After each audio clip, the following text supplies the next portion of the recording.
അപ്പൊ റോബിന്റെ ജീവിതത്തിൽ ഏറ്റവും കൂടുതൽ നിർണായകമായിട്ടുള്ള സംഭവമായിരുന്നു ഛർദ്ദിക്കുന്ന ആ വീഡിയോ ഞാൻ ഇട്ടത്.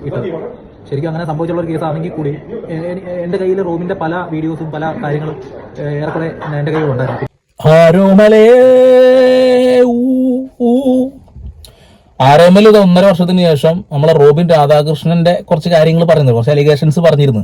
അതായത് അദ്ദേഹം ഊളയാണ്, കുറെ ഫാൻസിനെ പറ്റിച്ച മനുഷ്യനാണെന്നൊക്കെ പറഞ്ഞിട്ട് റോബിനെ കുറിച്ചിട്ട് വളരെ മോശപ്പെട്ട രീതിയിൽ ഇന്റർവ്യൂകൾ നിരന്തരം കൊടുത്ത് തരിപ്പണാക്കിയ ഒരു മനുഷ്യനാണ് ആരോമൽ.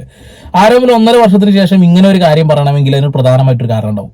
അതായത് ഇവരെ കൊണ്ട് ഇതൊക്കെ ചെയ്യിച്ച ഒരാള് കുടുങ്ങിയിട്ടുണ്ട്, വിജിരാജ് എന്ന് പറയുന്ന കൂതറ. വല്ലാത്ത മനുഷ്യനാട്ടോ. ഇത്ര ആളുകൾ, എത്ര ഇൻഫ്ലുവൻസേഴ്സിന്റെ ലൈഫോടെ തരിപ്പട്ടാക്കിയിട്ട് പണ്ടറടക്കി അല്ലേ. ആരോമല് പറയുന്ന പ്രധാന കാരണം നിങ്ങൾ കേട്ടല്ലോ. അന്ന് റോബിൻ രാധാകൃഷ്ണന്റെ ലൈഫിലെ ഏറ്റവും കിടിലൻ സമയത്ത് തന്നെ പോയിട്ടിരിക്കുക.